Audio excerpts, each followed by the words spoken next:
बात हो रही है अब आपके सवालों की, तो लाहौर से हसन साहब क्या जानना चाह रहे हैं? खान साहब का एक पॉपुलर नैरेटिव तो आ चुका है, ठीक है, और लोग उसको फॉलो भी कर रहे हैं और ब्लाइंड फॉलोअर्स हैं। इसका कोई आप एक दो चीज ऐसी बता दें कि जिससे इसका काउंटर किया जा सकता है। जैसे कि बहुत सारे यूट्यूबर्स हैं वो झूठ पे झूठ बोल रहे होते हैं, नैरेटिव बेच रहे होते हैं, पर्सनैलिटीज या आइडलाइज कर रहे हैं इस तरह। तो सर इसका को काउंटर कैसे किया जा सकता है, ये सर थोड़ा सा बता दें। बड़ी मेहरबानी, $1 मिलियन मेरे अकाउंट में भिजवा दें। उससे कम पे मैं सोल्यूशन नहीं बताऊंगा आपको। डिजिटल करेंसी भेजेंगे। हाँ, और वो भी डिजिटल करेंसी भेजें, मुझे रुपीज़ में पेमेंट नहीं मान चाहिए मुझे कि जी इसका काउंटर क्या है। वो सारी लगी हुई है इसका काउंटर ढूंढने के लिए, सारी गवर्नमेंट लगी हुई है काउंटर ढूंढने के लिए। उनको समझ नहीं आ रही है काउंटर कहाँ से, और आप मुझे कह रहे हैं यहाँ बैठ के मैं आपको काउंटर बता दूँ। बड़ी ज़्यादती है। बात यह है जी कि जो इस वक्त स्ट्रेटजी चल रही है ना काउंटर करने की, मैं आपको बता देता हूँ वो क्या है, और ये भी कि वो क्यों कामयाब नहीं हो रही। अच्छा, अब बात ये है कि आपने देखा कि अभी मोहसिन नकवी साहब की परवेज़ खटक साहब से मुलाकात हुई, और आपने देखा पीटीआई की लीडरशिप के अंदर कितने लोग हैं जिनके ऊपर पीटीआई की लीडरशिप खुद इल्ज़ाम लगा रही है कि डबल एजेंट्स हैं। खान साहब खुद मायूस हैं इन कुछ लोगों से। कुछ लोग एस्टैब्लिशमेंट के बड़े करीब हैं और लगता है इससे दूर हैं, कुछ लोग जो हैं वो दूर हैं, लगता है इससे करीब हैं, एंड सो ऑन। तो मेरा ख्याल है जो नॉर्मली जो काउंटर करने के लिए इस किस्म की चीज़ को क्या किया जाता है तारीख़ में, तो जब भी इस्टेब्लिशमेंट ने किसी को काउंटर करना हो तो वो 2-3 तरीके होते हैं उनके पास।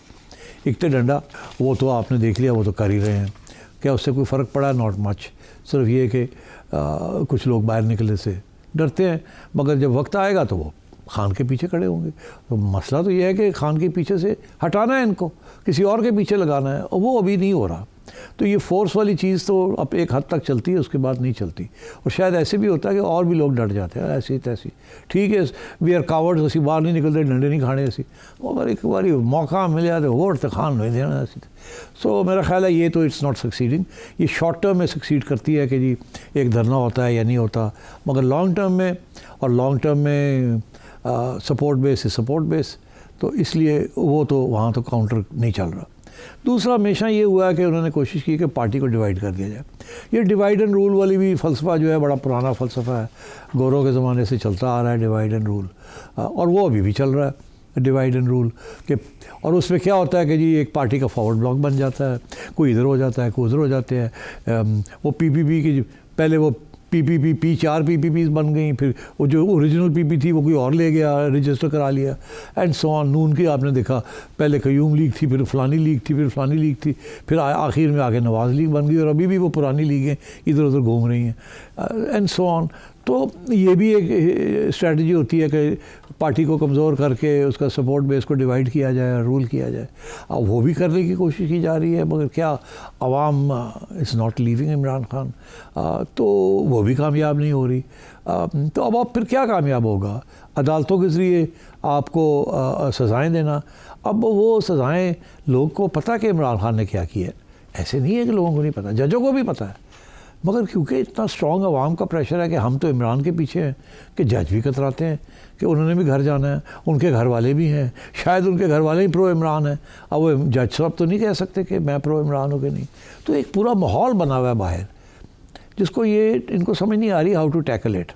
अब आप आइए कि ये करेंगे क्या? ये यही करेंगे कि पार्टी को डिवाइड करके रखेंगे, कि मिसअंडरस्टैंडिंग्स क्रिएट करेंगे, कुछ क्रैकडाउन्स करेंगे, कुछ कानून बदलेंगे, कुछ जेलें भरेंगे, फिर छोड़ेंगे।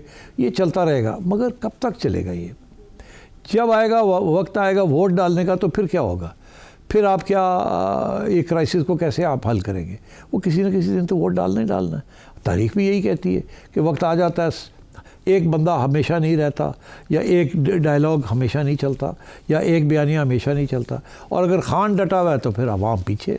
या तो ना खान टूट जाए, खान कहे मैं जा रहा हूँ, खान तो टूट नहीं रहा है। लोग मुझे कहते हैं कि देखो जी बाकी सारी गल सही है, मगर वो देखो ना जी 1.5 साल हो गया उन्होंने, वो टुटिया नहीं है ना कोलो। एक गल हुई ना, नर आदमी है। हाँ, अब वो जो नर है ना, ये लोग वो हैं जो कि खुद नहीं निकलते बाहर, उसको नर बना के बैठे हुए।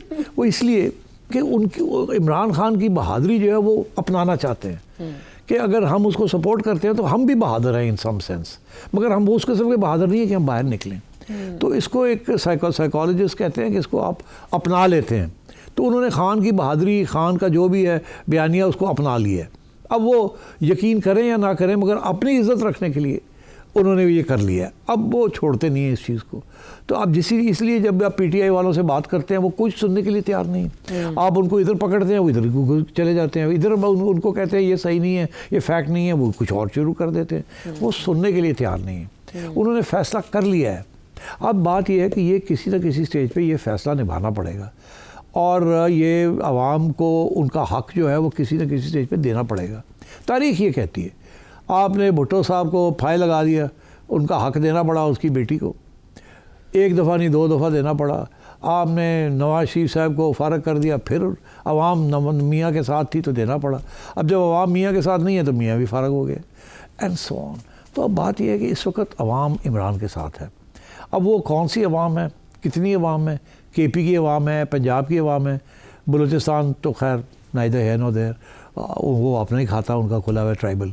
और कराची में आपको पता ही है कितनी डिवीजन्स हैं, Urdu speakers, Sindhi speakers, Punjabi speakers, Pashto speakers, और कब मिली जुली खिचड़ी पकी हुई है कराची में। बट पंजाब एंड के पी मेजॉरिटी, पंजाब एंड के पी 70%, 80%, 70%। तो वो जो ले जाता है पंजाब के पी वो गवर्नमेंट बना लेता है, अल्लाह खैर सला। और so this is way we are now. अब इशू यही बनेगा, आज खान साहब सामने आए, आके कहें कि जी बयान दें, मैं तैयार हूँ टू एक्सेप्ट ये जो कुछ हुआ गलत हुआ, मगर मैं इसको मानता हूँ कि इसको चलाना पड़ेगा for the sake of the country.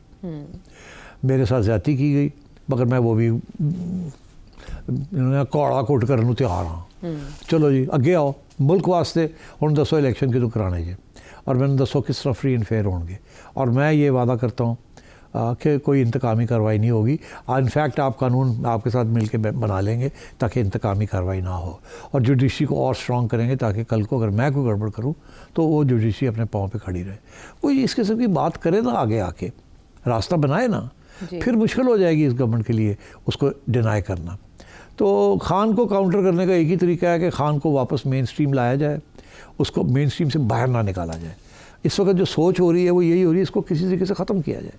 ख़त्म नहीं है होनी पीटीआई, ये पीटीआई उस दिन ही ख़त्म होगी जब खान ख़त्म होगा, और ख़ान उस दिन ख़त्म होगा जब आवाम इसको रिजेक्ट कर देगी। अभी खान को रिजेक्ट करने के मूड में नहीं है आवाम। आप इलेक्शन करा लेते, जब इमरान को निकाला था तो आवाम ने इसको रिजेक्ट कर दिया था, मगर आपने वो चांस मिस कर दी। उसके बाद आपने जिस किस्म की इकोनॉमिक पॉलिसीज़ फॉलो की हैं, आवाम आपको माफ़ करने के लिए तैयार नहीं है। अब कोई फ़ायदा नहीं है ये कहना कि अब 4% पे इन्फ्लेशन आ गई है, अब मईशत फिर चल गई है। इससे आवाम दे डोंट वो कह नहीं है, छठो पर नाइदर है नो देयर। हमने जो हमारे साथ जो हुआ है वो आप कैसे भूल सकते हैं। और एक्चुअली रियल इनकम्स आवाम की तो गिरी है ना, with all this inflation and all this price rises. So ठीक है, अब आपका अब आगे और नहीं इतनी बुरी हालत होगी, मगर जो हो चुकी है उसको आप क्या करेंगे। तो इसलिए you need to move towards a compromise with Khan. Both Khan and the establishment and the government need to move together. अगर आपने इस मुल्क को स्टेबल करना है तो आपने खान को मेन स्ट्रीम में वापस लाना है, और ख़ान ने अगर मेन स्ट्रीम में वापस आना है तो खान को भी कॉम्प्रोमाइज़ करनी पड़ेगी for the sake of the country, democracy, constitution, parliament, law. तो ये दो हाथ से ताली बजनी है। खान ख़त्म नहीं हो सकता और इस्टेब्लिशमेंट ख़त्म नहीं हो सकती। ठीक है, ये हकीकतें हैं मुल्क की। लेकिन इसी से आपके जवाब से जुड़ा एक सवाल, इरफान कुरैशी साहब रावलपिंडी। आज इमरान खान एक मकबूल लीडर है। सेठी साहब मुझे ये प्लीज़ बता दें कि पौने 4 साल में इमरान खान ने पाकिस्तान के लिए क्या किया, पाकिस्तान का बेड़ा गर्क कर दिया। कल अगर इमरान खान दोबारा वज़ीर-ए-आज़म पाकिस्तान बन गए तो क्या नवाज शरीफ दोबारा मकबूल लीडर बन जाएंगे? देखिए, मैंने अभी बताया कि खान प्रोजेक्ट था एक, उस प्रोजेक्ट के तहत खान पावर में आया। खान ने 4 साल कुछ नहीं किया, नकम्मा। He is not a ruler, actually the ruler is not a, जैसे कहते हैं गवर्नमेंट नहीं चला सकता वो। खान की जो अटेंशन स्पैन है वो बड़ी चीज़ों के ऊपर है। ही इज़ नॉट अ मैनेजर, उस वन मैन शो है खान। मूवमेंट चला सकता है, पार्टी नहीं चला सकता, तो गवर्नमेंट कैसे चलाएगा। बट अब बात यह है कि वो 4 साल तो पता चल गया कि ये ज़ीरो है, इसीलिए मैं कहता हूँ ना कि उसके बाद इलेक्शन हो जाती तो ये हार जाना था इससे। मगर अब वो सूरत हाल नहीं है। अब खान आता है अगर, तो पहली बात तो ये है कि शायद वो कुछ बातें सीख ली हों उसने और उसकी कारकर्दगी जो है वो पिछली 4 साल से बेहतर हो। वी कांट से, बिकॉज वो कहते हैं leopard never changes it's spots. तो अगर लेपर्ड जो है वो चेंज नहीं करता तो क्या खान तब्दील हो जाएगा? पता नहीं होगा या नहीं होगा, आई कांट से। मगर अगर खान फेल हो जाता है फिर तो आपका सवाल यह है कि क्या नवाज शरीफ फिर मकबूल हो जाएगा? मैं ये समझता हूँ जी कि ये बहुत बड़ी क्राइसिस है। ये जो नून लीग है ना, ये बनी इस्टेब्लिशमेंट के ज़ोर पे थी और फिर इस्टेब्लिशमेंट ने इनको दूर कर दिया, निकाल दिया और लड़ाई झगड़े शुरू हो गए। अब ये फिर अब इस्टेब्लिशमेंट के कंधों के ऊपर चढ़ के आए हैं और आवाम जिस मूड में है इनको फॉरगिव करने के लिए तैयार नहीं है। अब जो मर्ज़ी ये कारकर्दगी कर लें, इनका ख्याल है ग्रोथ शुरू हो जाएगी, एम्प्लॉयमेंट आ जाएगी, हम पैसे वैसे खिला देंगे, थोड़ी बहुत स्पेंडिंग कर देंगे, ठीक है, कुछ ना कुछ वोट वापस आ जाएगा। हो सकता है खान से भी आगे जाते गलतियाँ हों, तो ये चांस है। मगर क्या नवाज शरीफ साहब की फिर मकबूलियत हो जाएगी? मैं समझता हूँ कि वो जो बयानियाँ बना है ना, जैसे खान प्रोजेक्ट बना था, ऐसे एक और भी साथ प्रोजेक्ट बना था। वो प्रोजेक्ट ये था कि ये शरीफ और जरदारी चोर हैं। ये बयानियाँ बना के उन्होंने फिर बयानियाँ बनाया इमरान खान का इसके ऊपर। अब वो बात ये है कि खान का बयानिया तो बरकरार है, ये बयानिया भी कामयाब हो गया, जो कि अब पिछली इलेक्शन में आपने देख ही लिया जो हुआ है। और इस वजह से मियाँ साहब पीछे हट गए और उन्होंने शहबाज शरीफ और मरीम के हवाले कर दिया। मेरा ख्याल है ये शहबाज शरीफ साहब की आखिरी स्टेंट, पहली और आखिरी स्टेंट है एज प्राइम मिनिस्टर। और मेरा ख्याल है मियाँ नवाज शरीफ साहब फिर प्राइम मिनिस्टर नहीं बनेंगे। मरीम का चांस है कि अगर इस फैमिली ने सियासत करनी है तो फिर देखना होगा कि मरीम कैसे सियासत करती है। बिकॉज़ आफ्टर ऑल इन्होंने 3 दहाइयों से ज़्यादा इन्होंने सियासत की है और कंस्टिट्यूंसीज़ बनाई हैं और सपोर्टर्स बनाए हैं। तो हो सकता है कि खान से कुछ गलतियाँ हों जिसकी वजह से थोड़ी बहुत रिवाइवल हो जाए नून लीग की। और उस रिवाइवल के अंदर अगर कोई मेन बेनिफिशरी होगा तो वो मरीम होंगी, क्योंकि मरीम जब से चीफ़ मिनिस्टर बनी है, मरीम ने 2 बातें दिखाई हैं आपको। एक ये बहादुर खातून है, खान भी बहादुर है, ये भी खातून बड़ी बहादुर है, ये भागने वाली नहीं है, ये छोड़ के इधर जाने वाली नहीं है, जेलें भी काट ली हैं इसने। तो एक तो ये है कि ये इसमें फ़र्क है फ्रॉम दी अदर्स। दूसरी चीज़ ये है कि इन्होंने अभी तक, अब साल हो गया she is been chief minister, कोई गलत कदम नहीं उठाया, कोई ऐसी चीज़ नहीं की जो कि इनके ऊपर दाग लग गया हो किसी किस्म का।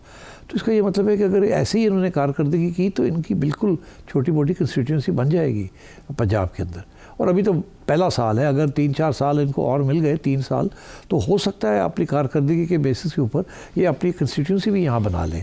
बिकॉज पेट्रनेज जो होती है ना, वो बहुत इंपॉर्टेंट है पॉलिटिक्स के अंदर। अभी पॉलिटिक्स ऑफ पेट्रनेज पंजाब में शुरू नहीं हुई, ठीक है, क्योंकि अभी मेरिट के ऊपर काम हो रहा है और दूसरे तरीके से काम हो रहा है, सिफारिशें नहीं चल रही। मगर ये ऐन मुमकिन है कि जब इलेक्शन का पता चल जाए कि इलेक्शन आ रही है तो फिर ये सारे जो मेरिट बेस्ड पॉलिटिक्स है ये ख़त्म हो जाए और पॉलिटिक्स ऑफ पेट्रनेज शुरू हो जाए, जो कि एक ट्रेडिशनली पंजाब का एक रास्ता है फॉर सक्सेस। ठीक है, सवाल का जवाब मिल गया। क्या हो सकता है, आने वाला वक्त कैसा हो सकता है? मुनीब लाहौर से, इरफान भट्ट कनाडा से, बहुत पर्टिनेंट क्वेश्चंस थे। मुनीब साहब तो एक मिसाल देते हुए कह रहे थे सोशल मीडिया का तोड़ कैसे मुमकिन है। बहरहाल आने वाले प्रोग्राम्स में आपके सवाल ज़रूर शामिल करेंगे। अगले प्रोग्राम तक के लिए लाने के बाद।